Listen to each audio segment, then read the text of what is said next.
साथियों नमस्कार। आप देख रहे हैं टिप्स सिविल सर्विसेज और मैं हूं Shrikant Tripathi. UCC uniform civil code हमारे भारत के देश में हमेशा से चर्चा का विषय रहा है। आज पुनः इसकी चर्चा हो रही क्योंकि उत्तराखंड ने 27 जनवरी 2025 को समान सिविल संहिता अर्थात यूनिफॉर्म सिविल कोड लागू कर दिया गया है। ऐसा करने वाला देश का प्रथम राज्य। ऐतिहासिक दृष्टिकोण से देखें तो गोवा ऐसा प्रथम राज्य था जहां समान सिविल संहिता लागू थी। यद्यपि यह समान सिविल संहिता गोवा में पुर्तगालियों के शासन काल से ही लागू थी। देश की आजादी के बाद उत्तराखंड पहला ऐसा राज्य बन गया है। सदा से चर्चा का विषय रहा है। उत्तराखंड सरकार ने एक कमेटी का गठन किया जिसकी अध्यक्षता जस्टिस सेवानिवृत्त जस्टिस रंजना देसाई ने किया था। उनकी रिकमेंडेशन अनुशंसाओं के आधार पर 27 जनवरी को यह कानून लागू कर दिया गया। इसमें जो खास बात है कि जो शेड्यूल ट्राइब के लोग हैं उन पर यह कानून लागू नहीं होगा।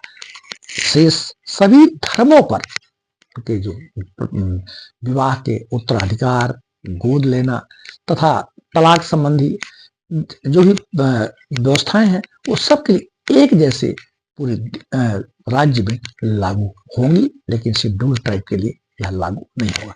यदि हम ऐतिहासिक दृष्टिकोण से देखें तो ब्रिटिश शासन काल में सन 1835 में लॉर्ड मैकाले के समय जब प्रथम विधि आयोग बना था, उस कानून में यूनिफॉर्म सिविल कोड लाने की बात, लागू करने की बात की गई थी, जब लागू नहीं हुआ था। देश की आजादी के बाद 1950 के दशक में नेहरू जी के शासनकाल में हिंदू कोड बिल लाया गया, जिसमें हिंदू, सिख, पारसी, बौद्ध इनकी जो विवाह और तलाक, उत्तराधिकार संबंधी जो प्रावधान थे उनमें परिवर्तन किए गए। यद्यपि मुस्लिम समुदाय के जो कानून थे उनमें कोई परिवर्तन नहीं किया गया। सुप्रीम कोर्ट में ऐसे बहुत सारे केसेस लगे जिसमें समान सिविल संहिता लागू करने के लिए माननीय सर्वोच्च न्यायालय द्वारा कई बार यह निर्देश दिए गए थे।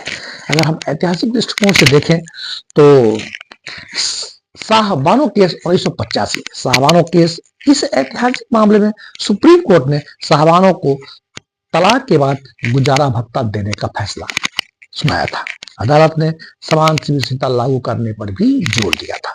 सल्ला मुद्गल बनाम भारत संघ केस में भी ये बात आई थी। इस केस में हिंदू पुरुषों द्वारा इस्लाम धर्म अपना कर विवाह करने का फैसला आया था, जिसमें माननीय सुप्रीम कोर्ट ने कहा था कि यह हिंदू जो विवाह अधिनियम 1954 है वह उसका उल्लंघन है।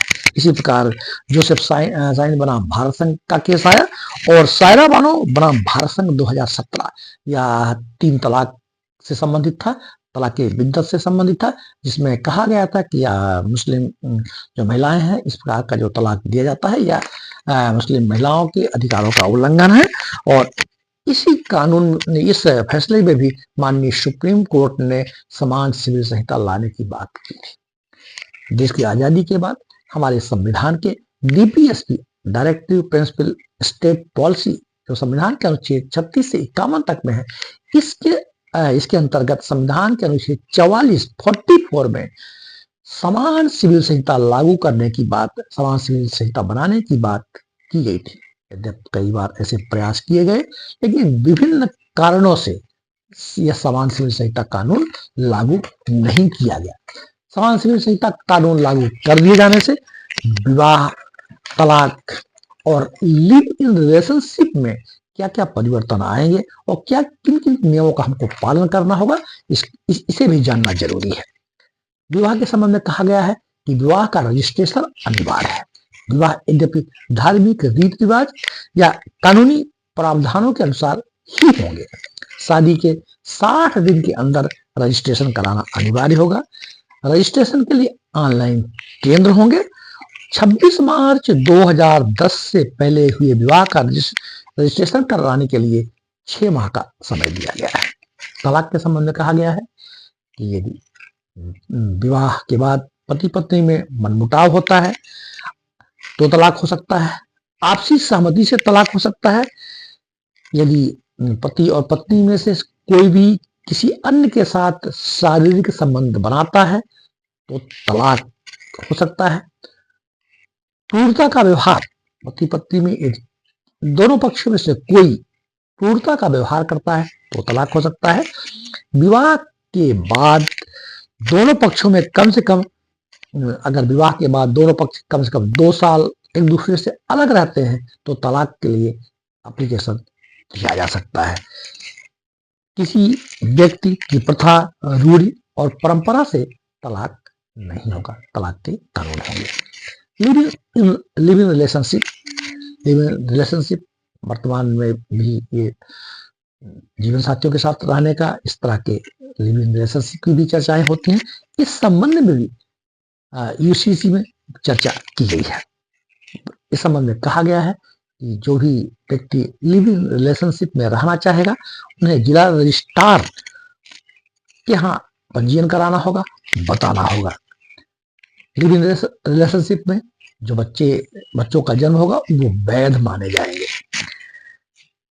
शादीशुदा जो मैरिड कपल्स हैं, शादीशुदा लोग लिविंग रिलेशनशिप में नहीं रह सकते हैं। अच्छी तरह से समझ लेना चाहिए। 21 साल से जो कम उम्र के लोग हैं उन्हें लिविंग रिलेशन के लिए अपने परिजनों को बताना होगा और परिजनों की जानकारी में न लाने पर 3 माह की या सजा या 10,000 रुपए तक का जुर्माना हो सकता है। इस तरह के कानून लाने से जो महिलाओं के अधिकारों में समानता आएगी, सभी धार्मिक समुदायों में एक प्रकार की समानता आएगी, राष्ट्रीय एकता को भी बढ़ावा मिलेगा और धर्मनिरपेक्षता को भी बढ़ावा मिलेगा। यद्यपि यह कहा गया है कि जो हमारे संविधान के अनुच्छेद 25 से 28 तक में धार्मिक स्वतंत्रता है, वह इस प्रकार के कानून लाने से, यूनिफॉर्म सिविल कोड लाने से धार्मिक स्वतंत्रता का उल्लंघन है। लेकिन देखने में यह आया है कि विभिन्न धार्मिक संप्रदायों में अलग अलग कानून होने से उत्तराधिकार, गोद लेने, बाल विवाह, विवाह और तलाक की प्रथाएं भिन्न भिन्न, जिससे कई बार महिलाओं के अधिकारों का उल्लंघन होते देखा गया है। इसलिए यूनिफॉर्म सिविल कोड की आवश्यकता थी। उत्तराखंड ऐसा करके एक कीर्तिमान बनाया है और देश को इस संबंध में विचार करना चाहिए। जय हिंद।